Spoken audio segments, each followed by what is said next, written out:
Oh, I missed these sweet silver bullets. Can I feel one? No. I have stuff. I won't finish my homework. Nerd. I have to work too. It was just a little motivation boost. Today we are talking about buying a used dirt bike and some of the questions that we recommend you should ask.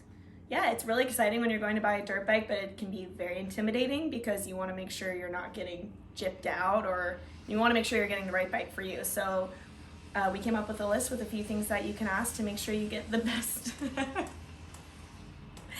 bike for you. I swear, Weed whackers.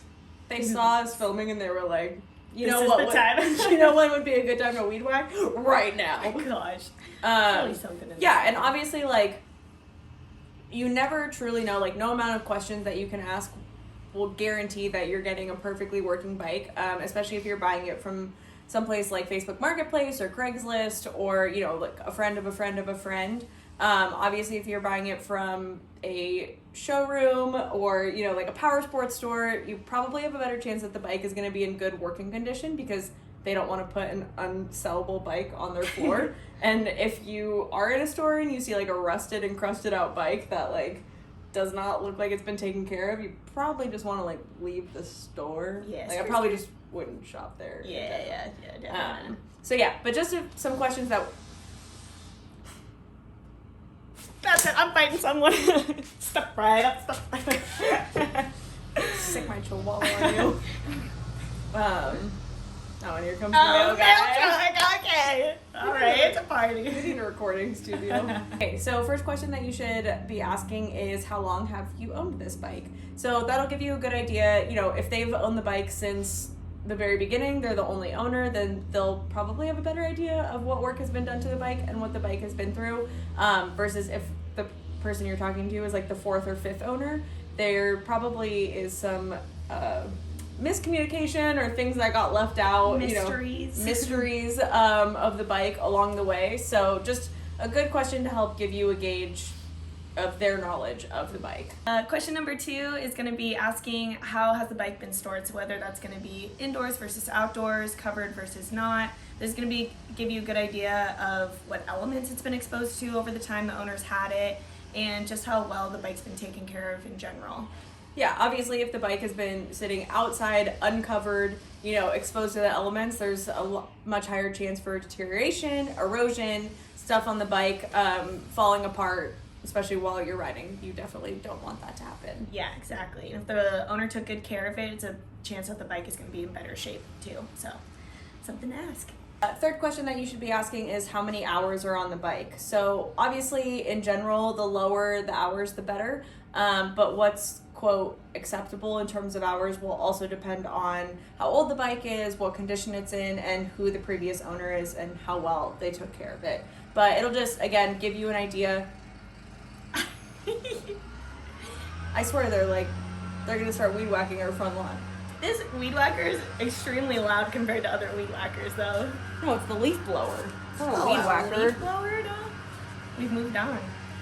But yeah, again, just trying to figure out, you know, what the bike's been through, how much work has been done to it, what condition it's in, and asking how many hours are on it will help, you know, kind of piece a lot of stuff together. And obviously, like, if there's, you know, this is dramatic, but what else is new? I'm super dramatic. But if there's like 600 hours on the bike and the person is like, oh, no work has ever been done, it's still like factory, like off the floor, you're like, you mean to tell me you put 600 hours on it and you haven't done any work to it? Or like if they're like, oh, there's 10 hours and we already had to rebuild the top end, and you're like, so like, yeah, I don't know, just more information to help you put the pieces of the puzzle together. Yeah. So snowballing off the previous question, another question to ask is how much work has been done on the bike and maybe when that work was done.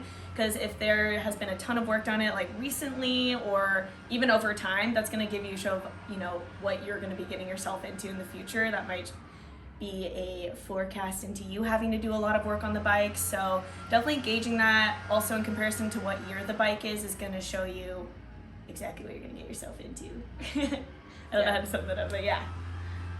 I fucking can't with the sleep phobia. I'm so annoyed. I like don't think I've ever been more annoyed.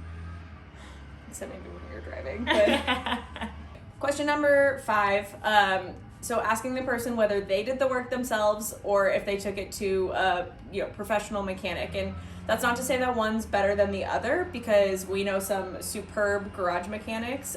Shout out to Chief being one of them. And some of our friends are really handy and mechanical when it comes to bikes. But again, just painting yourself the full picture. If they say they did the work by themselves and you ask some questions about like what they did, what went into it, and they're giving you very vague responses, might be a sign that they don't actually know what they're doing. Also, asking, okay, if you did the work yourself, where did you do the work? Are you in a garage that like with all their tools and it's clean, or are you like in their grandma's basement and they use like old washing machine parts? Like, I don't know. It just, again, goes back to helping you put the pieces of the puzzle together. And 2, even if they said like, oh, I took it to a shop, I would highly recommend looking that shop up real quick. I was just about to say that, yeah. Because even if like they could have taken it to Joe Schmo shop and who also did shitty work, and like that doesn't help. So, if they give you the shop name, just look it up really quickly while you're standing there. If it has like a good amount of reviews, cool. If it has shitty reviews, then might also be a red flag that the bike is not good. Yeah, make sure just to do the little bit of extra research, like whatever they're telling you. If you have questions, Google it. You definitely want to be certain when you're buying. Oh, now you want to Google things. Yeah, well, I'm a big Googler now, but it's really important. It's going to be worth the extra effort. I like to Google things. So if you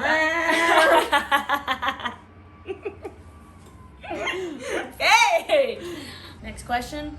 Ask if you can start the bike. It's a there it is. If they don't let you start the bike, that's a huge red flag. If the bike doesn't start at all, another big red flag. Unless they disclose that the bike isn't going to start, and that's something that you're going into knowing that that's going to be a project for you to do. But it's really important, because if it's making weird sounds or does anything else that doesn't feel right, that's going to give you a good idea if that's the bike for you or not. Yeah, and keep in mind, like, it might take a couple times for the bike to start, especially if it's been sitting cold. However, if you are a semi-smart, competent person and you're trying to sell something, like, you would make sure that it's in work good. Like, yeah, hopefully they warm it up for you. Like, if I was like selling my bike, I'd be running laps around the neighborhood until that person showed up, and so it was like warm, ready to go, start on the first time. I'm like, here, let me roll it up into your truck for you. Like, yeah, boom shakalaka. So like, if it takes too long to start the bike and you're just like having issues or they don't let you start the bike, probably not the bike for you. Probably not the bike for you. Yeah. Along those lines, the 7th and final question, asking if you can test drive the bike. So obviously some people might be a little bit nervous about this because they're afraid that you're just gonna like drive off with the bike. But if you can, it is super helpful just to get a feel for the bike and also make sure that you're comfortable on it. Like, especially if you're buying a bike that's maybe a different size than what you're used to, and or if it's 2-stroke or 4-stroke or whatever it is, like, just making sure that you're comfortable on the bike. It feels good, it sounds good, you can shift gears, the brakes work. Yeah. All the good things. All the things, yeah. And yeah, like we said in the beginning, these are just guidelines. There's no right or wrong answer. It's just honestly whatever works for you, but at least asking these questions will help give you all the information that you need to make the best decision for yourself. Yeah, and just also trusting your instincts. Like, if something doesn't feel right, there are always other bikes out there for sale. You can always keep looking.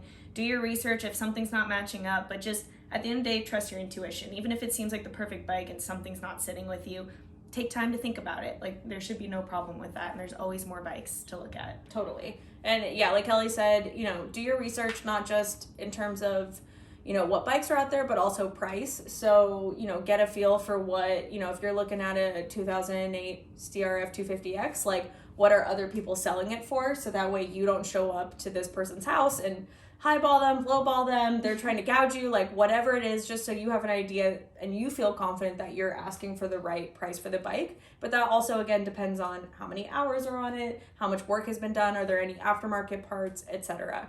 But yeah, so just do your research, trust your gut. If something feels off or something doesn't feel right, just walk away. There's always going to be another bike for you. And then again, ask questions. Ask as many questions as you need to feel comfortable. And at the end of the day, if that person's like not willing to ask your questions, then it's just not the right sale for you. Yeah, and a quick note, I'd also recommend bringing a buddy, bringing someone with you just for your own safety, especially if you're meeting someone off Craigslist or Facebook Marketplace. Just safety reasons, having someone else so you're not alone, but also someone that you like can do this research maybe together and go into it, and you don't feel alone. You feel supported in that purchase. Totally. But yeah, like I said, like you said, like I said, like we said, you, me, me. It's not the same. We don't want to say. Yeah. Move along, little doggy. Don't ask us if you have any more questions. Yeah. Just kidding. But when you get the bike, we'll definitely ride with you. No, yeah, if you have any more questions or anything, like any other questions that you would add to this list, definitely let us know. We'd love to keep the list running and keep our community safe and informed. Bam. And serious, if you want to go riding, let us know. Like Kelly, no, I don't like making new friends. Shut up.